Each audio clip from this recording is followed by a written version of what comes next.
Okay, let me see. Let me see. So that was a very long one. 73 minutes. So now I want to see No. Do we have... Oh, this is Cobra. I love the Cobra games. They're very short. Cobra games are. They're just so short. 2 minutes and 40 seconds. I'm surprised the Cobras even lasted that long. To be honest with you. Cobra games are like the best to watch because they literally employ who's determined the most. See on the left side, they're dropping the red hot spikes. And that's because around round 12, Cobras start to fall off. And it takes the round like 27, 30 to get enough Cobras down and powered up before you can actually survive enough on the map. But Cobra games do not go long. They are... If Cobra game goes to round 40, then that is some crazy positioning and probably lots of power-ups were used. So, but normally what the Cobras do is when you max out a Cobra to full load, rank 4, you get lots of money. But also the Cobra would do 1 point of damage. If that, not a single balloon links through, it will do 1 point of damage per balloon that didn't leak through to your opponent. And so we see the red hot spikes being dropped just to compensate for the camo balloons, which they have no detection of whatsoever. Cobra vs. Cobra. Yeah. Tons and tons of spikes have been dropped here. Actually, the right side only put down 1 red hot spike, even though they will need it. But around 14, there's going to be a lot more camos coming through, and these Cobras, you're going to run ahead of red hot spikes eventually. Left side was smart by putting them all down immediately. But the regions, you see right here, the regions have been taken out by Cobras. But this is the problem. Camo regions are very dangerous. They do crazy damage. Right side spike has officially dropped off, and that could be how they easily lose the game. And it comes a game of whose red hot spikes can last the longest. So we're approaching maxed out Cobras now. But the right side is going to start regenning health because the Cobras are actually healing. At the end of every round, it's doing +1 to the health on left side. Right side does not have rank 4 yet. You can see it's a race of camos. Which ones go first? Yeah. Left side had a tiny bit of healing because one round the Cobras on the left did not let a balloon go through, so they got +1 health for every Cobra that was on the field. So that's why everyone hates Cobras and bans them in all tournaments, because there's just so much about Cobras you have to learn. Cobra command units, you have to learn just to use them. It's very annoying. So let me see here. Let me do... Where was that tournament? I think I got a tournament pass before. Here we go. Rainbow runs. Active players, 246. So basically, I got a free pass here, so I'm going to try it. Normally, you have to sacrifice 1,000 medallions to play. So if you win, you get 2,000. If you lose 1,000. And I never gamble on these things, so I wait for a free entry. So I'm going to use my free entry right here and see if I can get a win off. And the only way I'm most likely going to win is an early rush to the balloons. Now, I remember the first time I used my free entry in this field, the opponent disconnected. It was the cheapest win ever. The opponent literally started the round, and then they disconnected for 30 seconds, and the game came in auto victory. I'm like, that was the fastest 2,000 medallions I've ever earned. So hopefully, I'll get a win here. So pretty much people are becoming super poor and super rich by just this one balloons battle alone. This one fight decides if you get 2,000 medallions or not. And just think the daily spin that you can do. Actually, it's more like an every 8-hour spin, so it's 3 times a day. You pretty much get up to 50, 100 medallions in a spin. So even if you do all 3 spins a day, that's still nowhere near the 2,000 medallions you'll get from doing this game mode and winning it. So it's interesting risk. Thank goodness it's not like $1,000, $2,000. You'd go broke gambling, I'm telling you. Now we are missing an opponent. This is also the problem with when you're gambling 1,000 medallions here. No one wants to do it. The risk is like super high, because normally to get 1,000 medallions it takes quite a lot of logins. It's like if you're not part of a high-ranked guild, it takes multiple months of normal play. I guess if you played like all day every day, you'd be okay, right? But it normally takes multiple months of casual play to get these medallions. So we have... Oh man, we are still sitting in queue here. No match found. I'm defining. Would you like to try again? Yes. Interesting how they do not.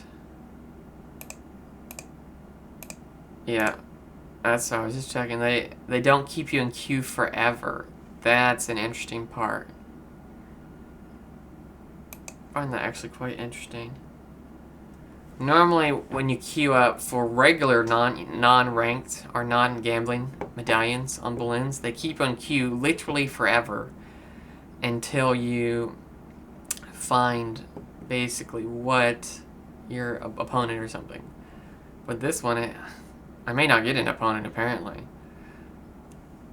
We're sitting in this queue forever and ever trying to find an opponent for them 1,000, because probably everyone who's doing this right now is in-game, already doing a battle.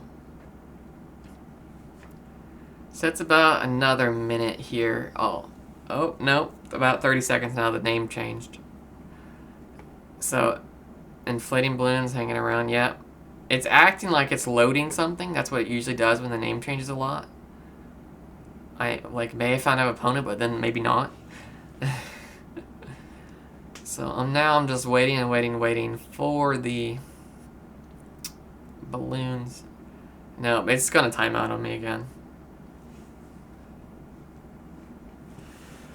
Yeah. Ooh. I just trying to get. I guess I'm gonna have to play it a different hour of the day. Yep, and you see it doesn't use your free entry if you back out here. And you see there's cheaper versions of this. This is very common, where you sacrifice 5 medallions, 20 medallions, 20 medallions. There's way more people doing it, but what interesting is the 20,000 one, right? Sacrifice, win 20,000, gamble 10,000 medallions.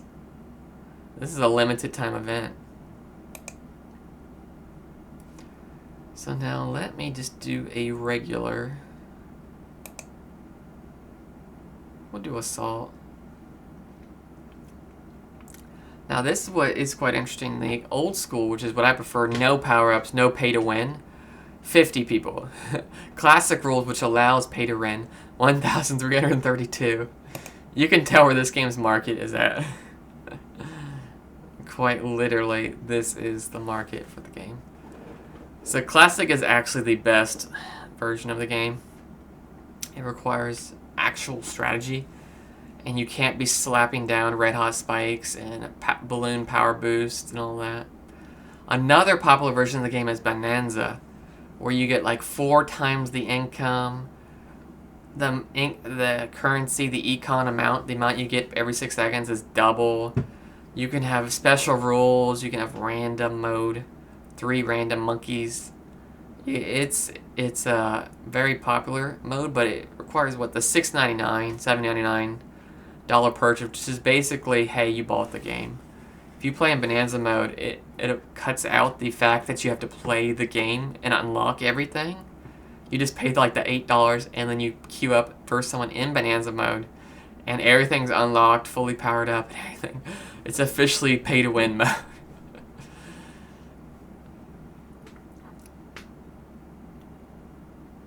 Come on. Oh my goodness. You gotta be kidding me. I'm sitting in this queue forever and ever. Forever and ever. Now until the end of time. Ooh, let's go. Let me look at chat real quick. Anyone in chat? Anyone? No.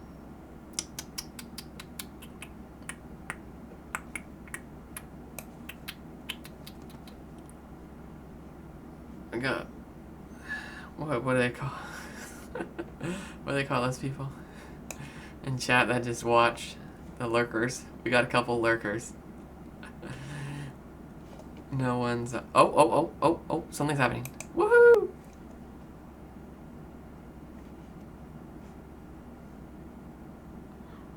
That was a nice visual bug. Oh, not A game. You skip it and you give us A game. The last one was so much better. Alright. Let me... Actually, I think I might go Spike Shooter. And this is mainly because of how A game works. You see on A game, it works as a triangle. The right side comes on a circle, loops around, then goes up the triangle, the A, then down the triangle, the A. And on the other side, it loops the opposite direction. You see how there's two yellow paths in the circle? That's where your opponent sends, loops around, and goes the opposite direction of the A. So, do. So right now, I'm getting strong positioning. We have Arc Lightning, which is pretty solid damage. Okay, because we have this going on, I need to get this glue gunner down. Corrosive glue. Very important. So that means I'm going to do maybe a round 10 send to take out my opponent on the left here. Just trying to get some basic defense, because that's all you really need when you're going to do an early rush on your opponent. Just enough monkey towers to survive. And once you have just enough, you can be farming income. See how it just slowly accumulates my money? Interesting. Pink's being sent, clearly for econ stacking, but the corrosive part of it is what's really helping. The corrosive alone from the glue gunner is actually stopping the pink send entirely. Actually stopping everything. And you notice how the arc lightning is hitting not only the balloons in the front, it connects like electricity all the way to the balloons behind it. So even though they're covered in glue, it's slowing them down and allowing the balloons to get destroyed. So here we go. We got Regen finally coming through. Let's start around A. We're going to Regen yellows this guy. So the bad part about that Super Monkey is it's only a single target, essentially. And so all those balloons are going to leak right on through. It's a super target or not a super target, a single target. So it does lots of damage, but it's just single target. So it's destroying one Regen balloon very quickly, but the other 9 or 10 are not being splashed or AoE'd. So it's letting them pass.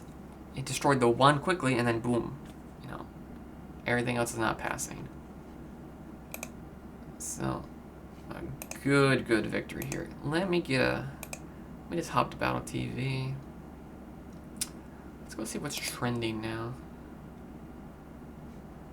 22 minutes. Ooh. Farm on the right side. One side has farm, one side doesn't. Oh, that's an interesting. To go 22 minutes and look at that. a farm. Now look on the path here, right? We see how it's just kind of all the send and the start of the map all happen at the middle right here for both opponents. Look at that. Isn't that a cool power-up? Oh, no, I'm sorry. That's a skin. That's the helicopter skin. So you see the right side is basically going crazy eco, dropping red hot spikes to prevent themselves from losing any health while they're accumulating lots and lots of money. But now that they have 2 farms up and running, which was about what, like $8,000 worth of income here, they're now dropping their boomerang monkey, which is going to get upgraded to a rank 4 one, bionic arm boomerang monkey. You can see the crazy DPS this unit is going to pull out here.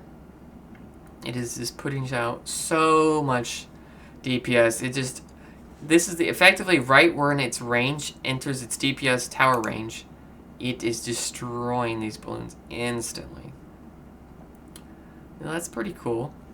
We got this balloon, or I guess it's the helicopter with the flying saucer skin, set to homing, it looks like. And it's killing the balloons right as they come through on the left side. So that basically this helicopter is fully upgraded. Now you see this one up here is set to patrol. You see how it's zigzagging back and forth between this line. This is the patrol, so this won't be useful. The patrol path will not be useful until about round 14 when something actually is going to make it through. But it's preparing ahead.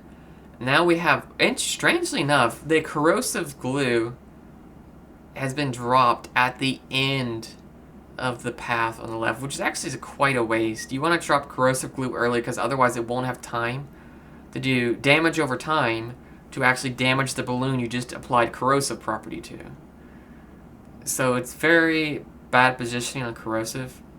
I would have put it at least at this height of the W in the middle here, left side. We have a little W shape. At least starting in the middle of the W, no further than that. At least that will give a brief moment for corrosive to actually kill something.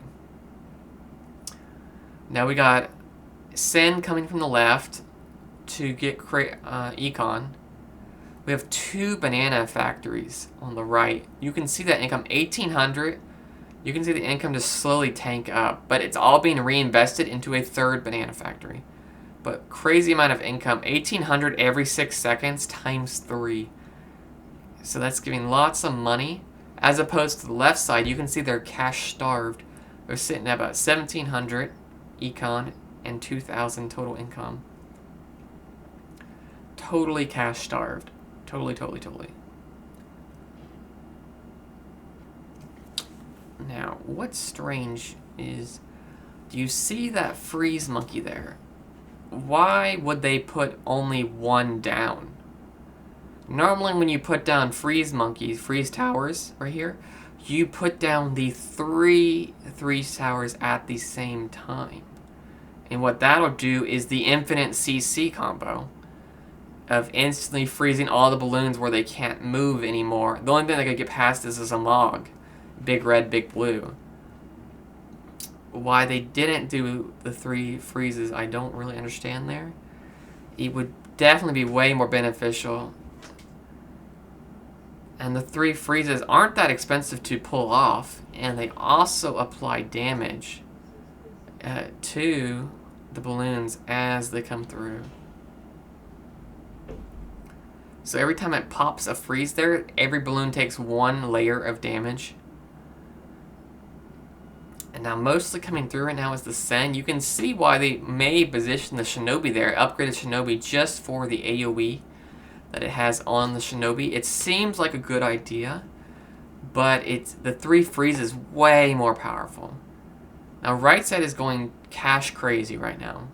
They're going so many banks, and the only reason why you go this many banks and get this much income is if you're going to sell it all, so every single bank you have there, get millions of dollars, And then with that millions, you instantly send Rainbow Rush to your opponent, which is the most notorious combo you can send. Regen Rainbow Rush. And sometimes they put Campbell on it. Some people don't. Some people do. And that would effectively... Here we go. Let's go speed this up a tad and see where they're going to go on the Rainbow Rush. Because we have a interesting dilemma here. They are econing and sending pinks, even though they have that many banks, which is usually never done. If you have a crazy amount of banks, you never econ. You just don't do that. You just keep accumulating the income from banks, and that's that. It looks like the three freezes. You see right there, the freeze combo. I was talking about the infinite freeze at the beginning loop on the right side was applied to the Sun Temple, in the bottom left. If you look there, that symbol was sacrificed with a Sun Monkey and 3 Freeze Monkeys. So that means the Sun Temple has the property of freeze. That is, every so often it is splashing the freeze property to the balloons that are coming through, instantly freezing them. Left side is finally stacking. You can now see it. The crazy amount of machine gun snipers. That's very good. Lots and lots and lots of goods there. Lots and lots of income. So that's always helpful. Now what we got here? You see the supply drops. Interesting enough, with the supply drops there, you would think you'd have to pick them all up, but thankfully in this game, it automatically collects the money of the supply drops for you. You don't have to mouse over it and pick them all up. The game will automatically do it. So we keep seeing the freeze combo drop. You see the Super Monkey combined with 3 Freeze Monkeys. You see there's like a little white fash of a clear glassy ice on the right side, but not on the left side. The left side just has the yellow beam of the Sun Temple, because the right side invested in Frost Sun Temples. Now we can speed up a little fast. Yeah, there we go. And we see crazy, crazy DPS here. Lots and lots of DPS. Very good. Now that's a lot of Zamogs coming through. So many Zamogs. Oh my goodness. Wow. Those Zamogs are coming through, but you see, since the left side has more snipers than Sun Towers, they're probably going to lose it on the left. Be very rare that the right side loses here. Mostly because the right side is sending a bunch of Zamogs and the left isn't. Big Balloon Buster, it's going to break a bunch of them, but it won't kill them. Now we have the slowdown going on. Yes, after this. Yep, almost there. You can see it slowly leaking through. It looks like a big blue and some rainbow balloons may sneak through on the left side too. We're going extra slow here, trying to see that red is doing the final turn right there. You see the blues right there? That is the final neck. It is about to go into the field goal neck, or the net, right there. Right side's doing great because they invested in the Frost property. Big Blue just slips through left side. Yes, because of the fact they had more snipers on left than Sun Temples, they were gonna lose, yeah. Yeah, Sun Temples are so much better. Alright, this is interesting. The game, it hasn't loaded. Yep, there it is. But it was over. It was over. Okay.